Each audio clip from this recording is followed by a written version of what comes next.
Governor కోట ఎమ్మెల్సీల పిటిషన్లో కీలక పరిణామం చోటు చేసుకుంది. బీఆర్ఎస్ నేతలు దాసోజు శ్రవణ్, కుర్ర సత్యనారాయణ దాఖలు చేసిన పిటిషన్పై తెలంగాణ హైకోర్టు విచారించింది. తమను ఎమ్మెల్సీలుగా నియమించాలని కోరుతూ కోర్టును ఆశ్రయించారు. కేసులు తేలే వరకు స్టే ఇవ్వాలని పిటిషనర్స్ తరపు న్యాయవాదులు వాదించారు. ఇరు వర్గాల వాదనలు విన్న ధర్మాసనం కాసేపట్లో తీర్పు ఇవ్వనుంది.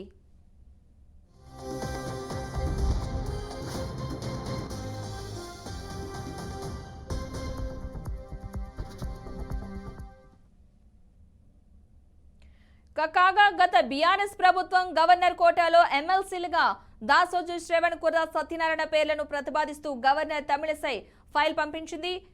ఇక ఈ ఫైల్ను పరిశీలించిన గవర్నర్ తమిళిసై కొన్ని అభ్యంతరాలు వ్యక్తం చేస్తూ ఆ ఇద్దరి అభ్యర్థిత్వాలను రిజెక్ట్ చేశారు. గవర్నర్ తమిళిసై తమ అభ్యర్థిత్వాలను తిరస్కరించడాన్ని సవాల్ చేస్తూ దాసోజు శ్రవణ్, కుర్ర సత్యనారాయణ హైకోర్టును ఆశ్రయించారు. ఇదే అంశానికి సంబంధించిన పూర్తి సమాచారాన్ని మా ప్రతినిధి వాసు అందిస్తారు. వాసు, చెప్పండి, ఈ అంశానికి సంబంధించిన అప్డేట్స్ ఏంటి?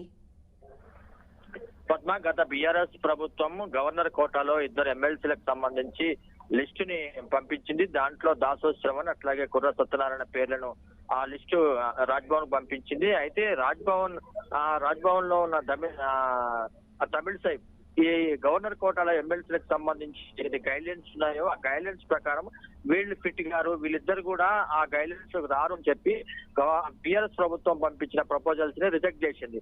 ఆ రిజెక్ట్ చేసిన తర్వాత వీరిద్దరు కలిసి హైకోర్టులో కేసు వేశారు. తమకు ఎందుకు రిజెక్ట్ చేసింది, దానికి కారణాలు చెప్పాలి, అట్లాగే వాళ్ళకున్న గ్రౌండ్ బట్టి వాళ్ళ వాదనలను హైకోర్టులో వినిపించారు. దానికి సంబంధించి ప్రస్తుతం గవర్నమెంట్ కూడా కాంగ్రెస్ గవర్నమెంట్ వచ్చిన తర్వాత అది జరుగుతున్నా గానీ మొన్న హైకోర్టులో గవర్నమెంట్ ఏదైతే కొన్ని వ్యాఖ్యలు చేసిందో ఆ వ్యాఖ్యలకు అనుగుణంగా ఇద్దరు పేర్లను ప్రభుత్వం పంపించింది. ఆ కోదండరాం అట్లాగే అమీర్ అలీ ఖాన్ సంబంధించి ఇద్దరు పేర్లను ప్రభుత్వం ప్రకటించింది. గవర్నర్ కూడా నోటిఫై చేస్తూ వాళ్ళకి ఎమ్మెల్సీలుగా ఉత్తర్వులు జారీ చేసింది. అయితే ఇప్పుడు గతంలో శ్రవణ్ అట్లాగే కుర్ర సత్యనారాయణ వేసిన పిటిషన్ కి సంబంధించి విచారణ కొనసాగుతున్న నేపథ్యంలోనే ఇవాళ తుది తీర్పు వచ్చే అవకాశం ఉంది. ఈ గవర్నర్ తీసుకున్న నిర్ణయం పైన వీళ్ళిద్దరు వేసిన ఏదైతే పిటిషన్ ఉందో దానికి సంబంధించిన ఫైనల్ జస్టిస్ వచ్చే అవకాశం ఉన్నట్లుగా బీఆర్ఎస్ పార్టీ భావిస్తుంది.